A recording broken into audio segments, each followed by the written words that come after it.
Sempat diguyur hujan, pihak istana melakukan persiapan perayaan HUT ke-80 Republik Indonesia.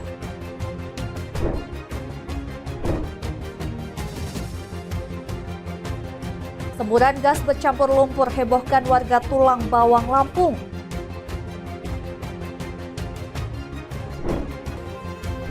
Halo, selamat pagi pemirsa setia Berita Nasional TV. Senang sekali Berita Nasional Pagi kembali hadir menyapa Anda.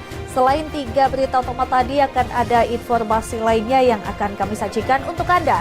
Bersama saya, Ajeng Tiara. Informasi yang pertama, pemirsa, pihak istana melakukan gladi kotor pengibaran Sang Saka Merah Putih di Istana Merdeka Jakarta untuk peringati HUT kemerdekaan ke-80 Republik Indonesia. Gladi kotor sempat diguyur hujan lebat, menambah hikmatnya persiapan menjelang perayaan 17 Agustus.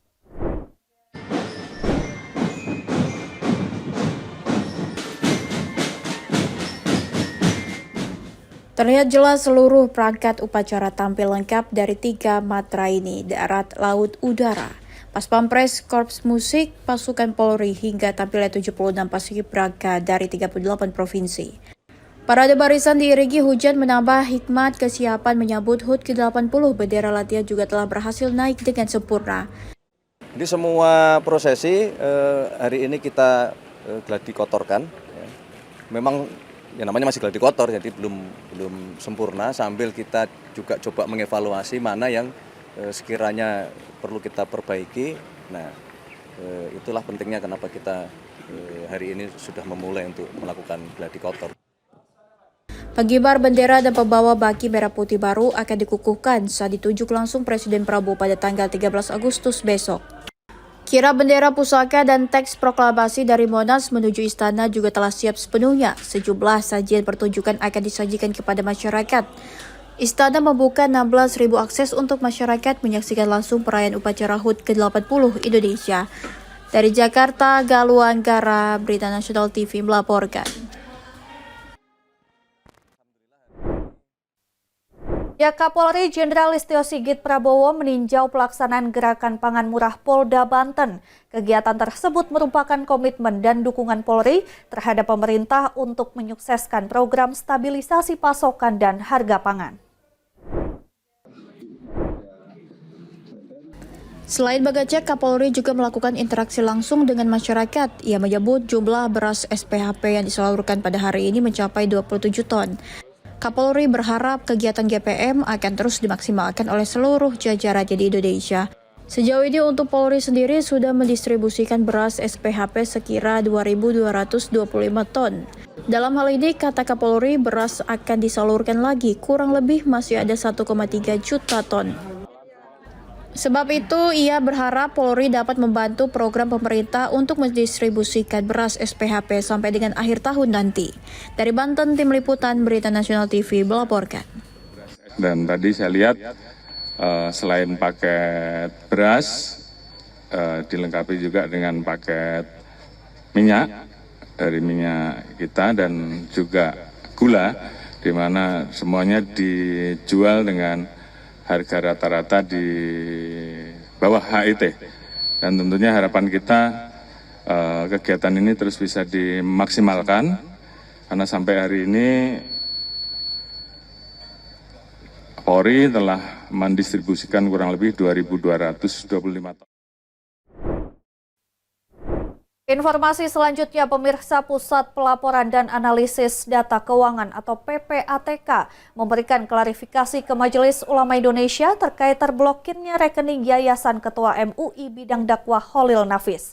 Dalam klarifikasi tersebut dipastikan pemblokiran tersebut bukan dari PPATK, melainkan dari pihak bank yang mendeteksi rekening tersebut tidak aktif selama 6 bulan. Deputi Pelaporan dan Pengawasan PPATK Fitriadi menyambangi kantor Pusat Majelis Ulama Indonesia atau MUI Menteng, Jakarta Pusat Senin siang. Kedatangannya tersebut guna memenuhi panggilan klarifikasi atas terblokirnya rekening Yayasan Ketua MUI bidang dakwah dan ukhuwah Khalil Nafis. Klarifikasi atau tabayun terkait dengan berita pemblokiran sejumlah rekening yang intinya untuk melindungi rekening para nasabah supaya tidak terkontaminasi dengan judul dan lain-lain.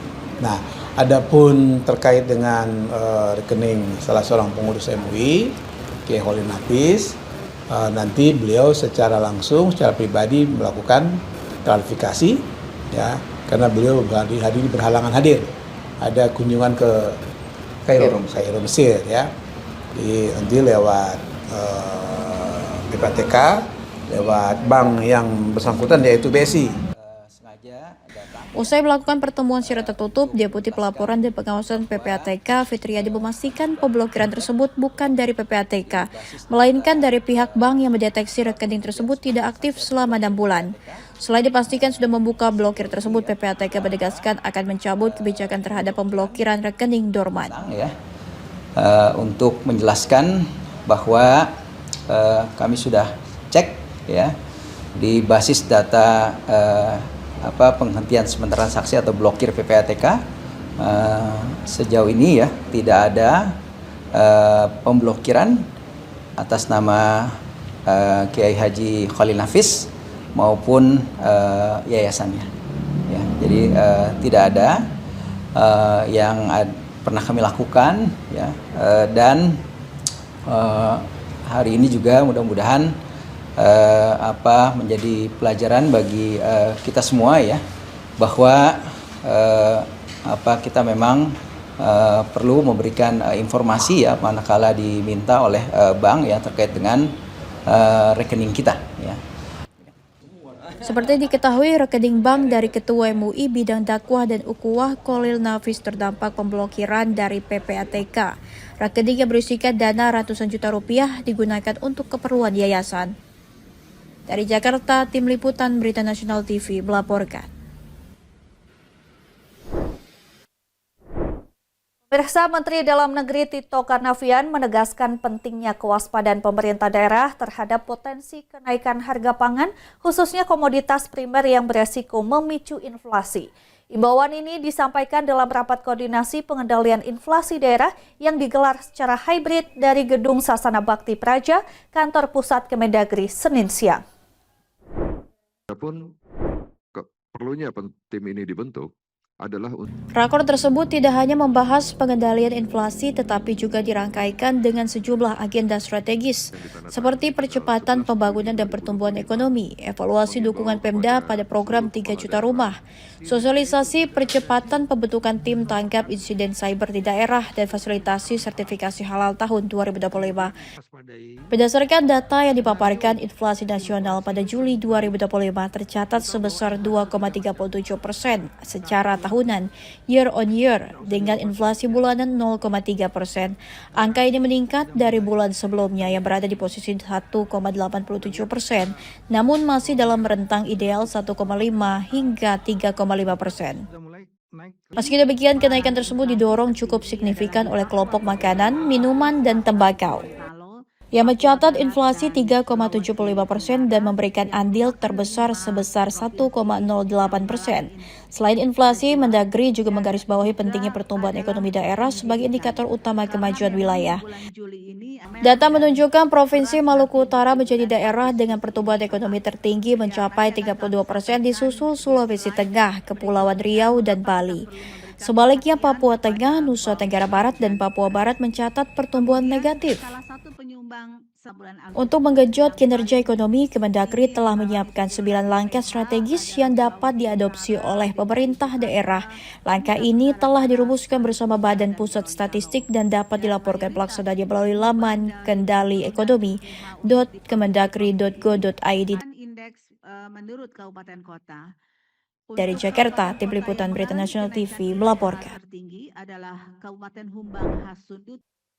Beralih ke kabar lain, pemirsa, Wakil Menteri Pemuda dan Olahraga Taufik Hidayat menerima kunjungan Ketua Umum Pengurus Besar Persatuan Senam Indonesia PB Persani, Ita Yuliati di kantor Kemenpora Jakarta Senin siang. Pertemuan ini membahas persiapan Indonesia untuk menjadi tuan rumah kejuaraan dunia senam 2025, mulai dari kesiapan teknis, dukungan sponsor hingga kolaborasi lintas sektor.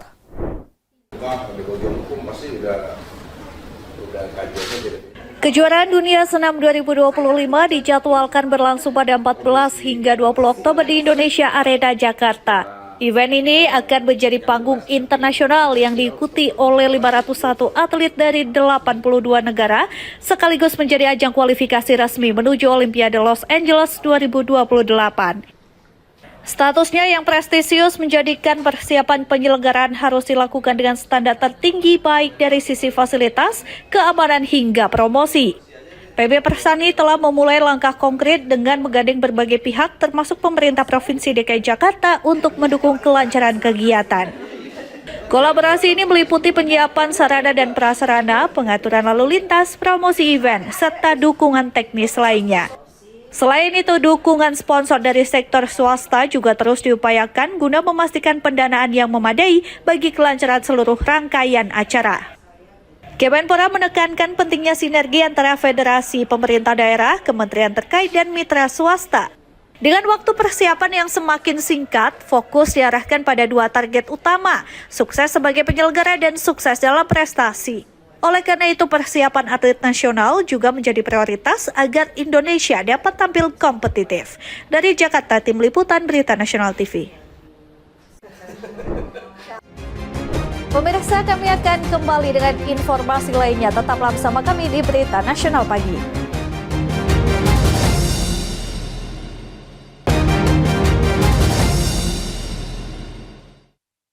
Terima kasih Anda masih bersama kami. Pemirsa, warga Kabupaten Tulang Bawang, Lampung dihebohkan dengan adanya semburan gas pencampur lumpur setinggi puluhan meter di titik pengeboran sumur bor. Area lokasi itu kini telah diberi garis polisi dan masih diteliti oleh Dinas ESDM Provinsi Lampung untuk mengetahui kandungan dan penyebab semburan lumpur.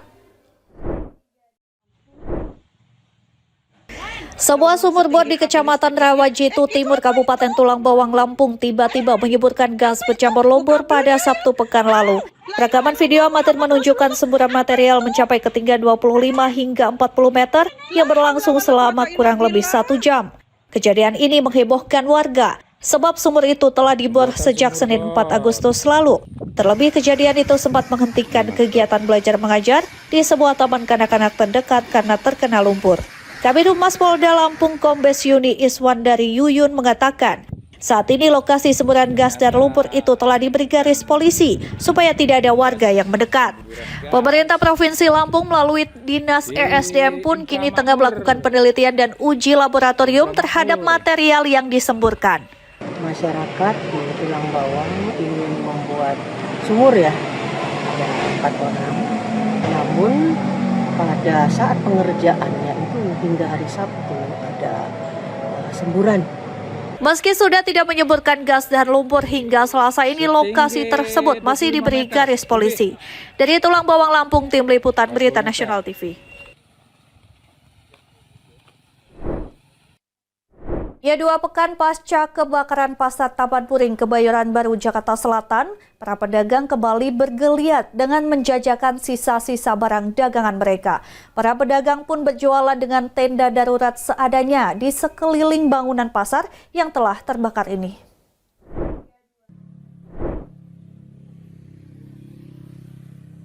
Kembali meraih asa pasca kebakaran hebat Pasar Taman Puring Senin 27 Juli lalu, beberapa pedagang kembali terlihat membuka lapak dagangannya.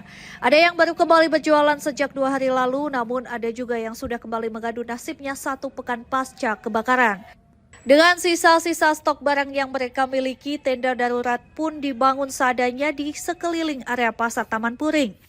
Pemandangan bangunan pasar yang terbakar menjadi hari-hari yang kini mereka harus jalani. Ada yang menjajakan sepatu, pakaian, hingga barang antik masih bisa ditemukan di sini. Meskipun belum banyak pembeli dan pelanggan yang datang, namun para penjual ini tetap bersyukur karena setiap harinya masih ada membeli dagangan mereka. Salah satunya Tino, pedagang pakaian yang hanya bisa menyelamatkan 20% stok barang jualannya dari ganasnya kobaran api kala itu. Dirinya pun mengaku alami kerugian lebih dari 100 juta rupiah. Kini ia pun hanya berharap Pasar Taman Puring segera kembali dibangun pemerintah Provinsi Jakarta agar dirinya dan para pedagang lainnya bisa kembali berjualan secara normal. Udah 1 minggu lah, ya. Ini gimana nih Bang dengan sisa stok yang abang punya ini berjualan di tenda darurat ini gimana bang? Perjuangannya, Bang? Ya perjuangan sangat ini banget lah. Kita kadang kalau kehujanan, kalau panas ya kita nggak masalah. Kalau hujan tuh yang kita bingung mas, bingung kita. Jadinya kita harus rapiin lagi barang-barang kita. Gitu. Tapi penjualan seminggu ini udah penjualan seminggu ini gimana bang? Kalau penjualan untuk minggu ini ya belum ramai banget mas. Tapi sih alhamdulillah tiap hari ada.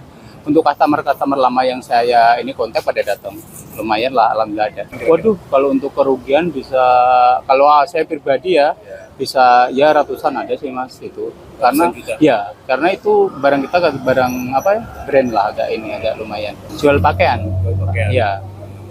Berarti ini sisa-sisa modal yang abang punya apa? Iya, enggak, sisa kita waktu kebakaran kita ambil sedapatnya aja kita mungkin cuman 20% lah kita ambil barangnya itu, yang lainnya kebakar mas. Kalau harapan saya ya moga-moga secepatnya udah dibangun ya kita biar bisa jualan lagi. Sebelumnya, Pasar Taman Puring alami kebakaran hebat pada Senin 27 Juli lalu. Lebih dari 500 kios pun dalam hitungan jam ludes oleh si jago merah. Dugaan awal penyebab kebakaran karena adanya hubungan arus pendek listrik dari salah satu kios. Namun untuk mengetahui penyebab pastinya, Puslap Forma Mabes Polri kini masih menyelidiki secara mendalam. Dari Jakarta, Tim Liputan Berita Nasional TV. Pemirsa, guna menyemarakkan Hari Ulang Tahun Kemerdekaan Republik Indonesia ke-80 tahun, PT KAI Daop 1 Jakarta membuka promo Merdeka dengan memberikan potongan harga sebesar 20% bagi calon penumpang yang akan berangkat khusus di tanggal 17 Agustus mendatang. Para calon penumpang bisa memburu promo Merdeka tersebut di seluruh kanal resmi KAI yang dimulai 12 Agustus.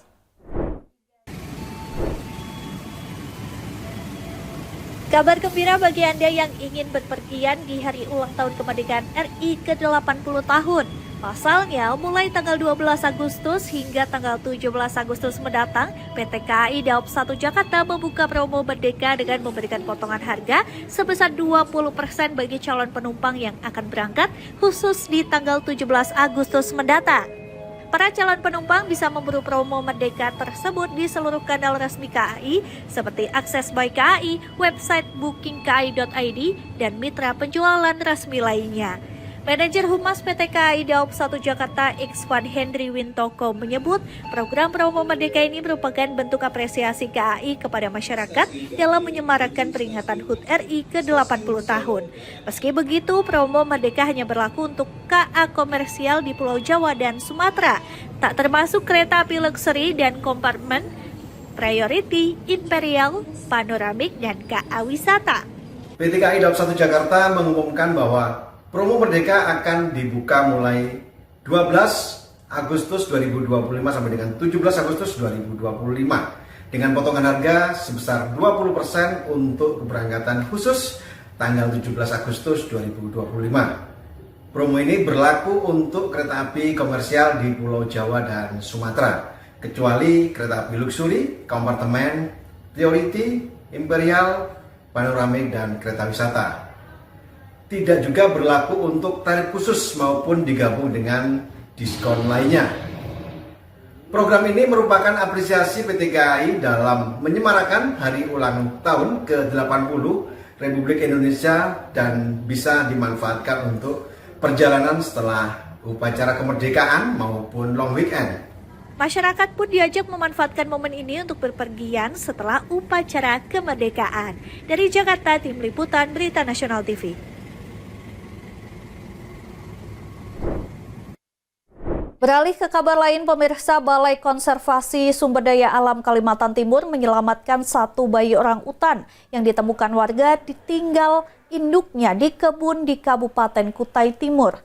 Bayi orang utan ini kemudian dipindahkan ke Pusat Penyelamatan Satwa Longsam yang dikelola Conservation Action Network.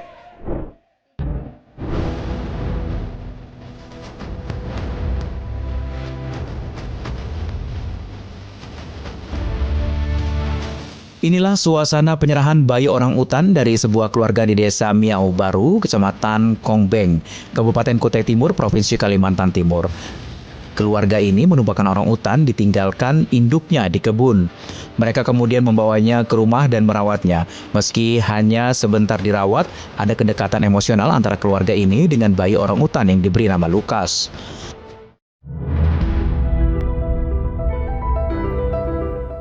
Bayi orangutan Lukas kemudian dibawa ke Pusat Penyelamatan Satwa Longsam di Kampung Merasa, Kabupaten Berau. Berdasarkan ciri fisik seperti belum ada pertumbuhan gigi, bayi orangutan ini berusia 2 bulan saat ditemukan.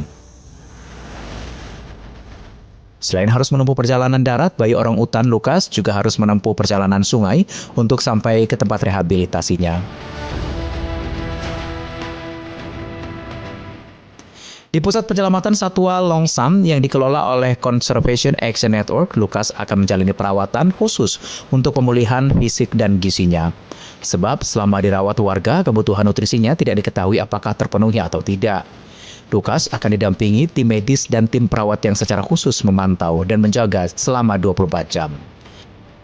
Nantinya, Lukas akan menjalani perawatan dan rehabilitasi agar punya liar seperti orangutan yang tinggal di alam. Upaya sekolah hutan akan dilakukan kurang lebih sampai bayi orangutan itu siap untuk dilepas liarkan di alam intinya.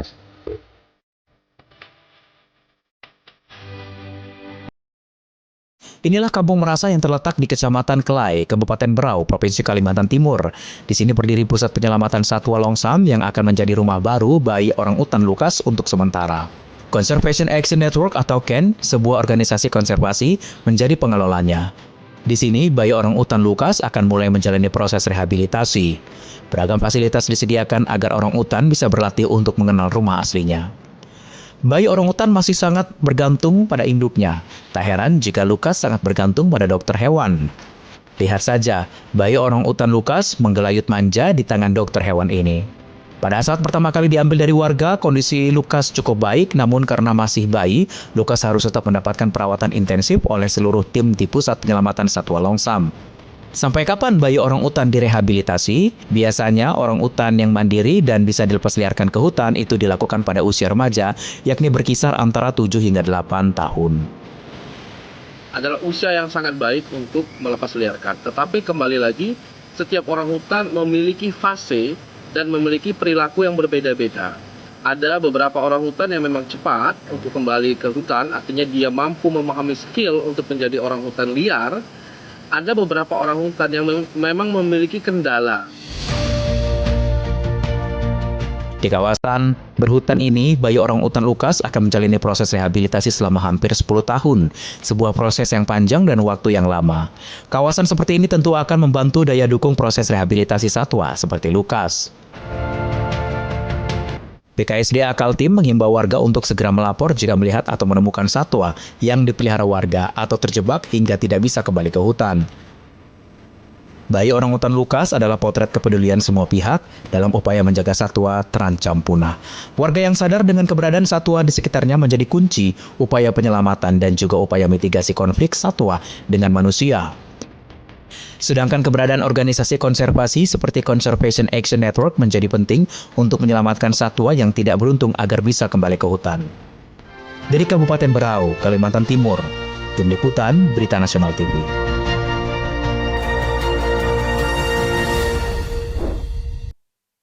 Pemirsa, ada resto tak biasa di desa di Kalurahan Caturharjo, Kapanewon, Kabupaten Sleman, Yogyakarta.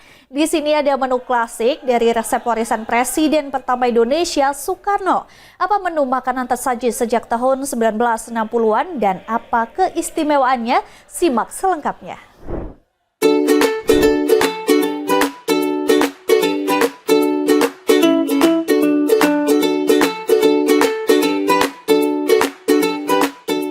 Ada resep klasik warisan Presiden pertama Indonesia, Soekarno atau Bung Karno di Sleman, Yogyakarta.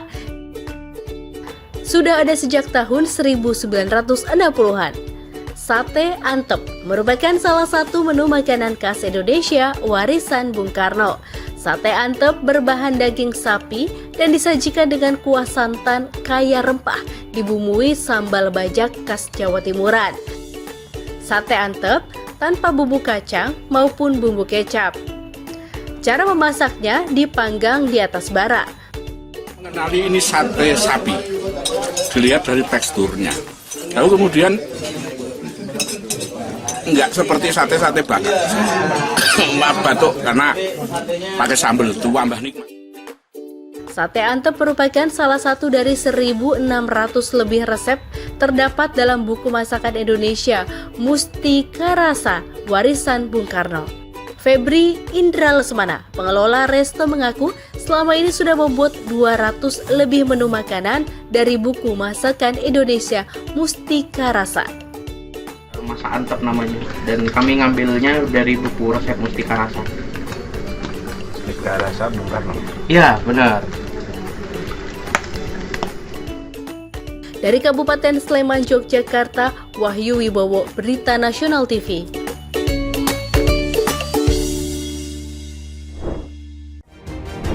Informasi berita lainnya akan kami sajikan usai jeda berikut ini, tetaplah bersama kami.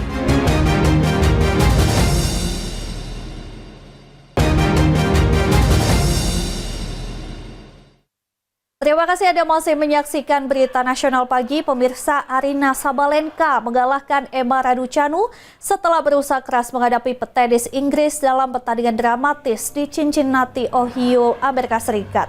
Sabalenka meraih kemenangan atas Raducanu dengan skor 7-6, 4-6, 7-6 pada pertandingan terlama keempat dalam karir Aryna Sabalenka.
Pemirsa, informasi tadi sekaligus mengakhiri jumpa kita. Demikian Berita Nasional Pagi telah menemani Anda. Saya Jengkira beserta kru yang bertugas pamit undur diri. Terima kasih dan sampai jumpa.